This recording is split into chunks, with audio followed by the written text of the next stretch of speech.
Good morning, friends and family. Let us start today with some morning confessions.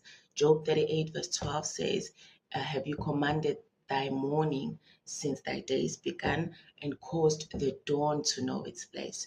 So you can't just wake up and let the day decide for you how it's going to turn out. You have to wake up and command it and let the dawn know its place. Hey, so we're going to do these morning declarations. I want you to repeat after me. This is the day that the Lord has made, and I will rejoice and be glad in it. This is the day that the Lord has permitted, and I will rule and dominate in it. For I can do all things through Christ who gives me strength. I am the head and not the tail, always on top and never at the bottom. And everything that I touch, it turns blessed. Amen. Thank you. Have a great day.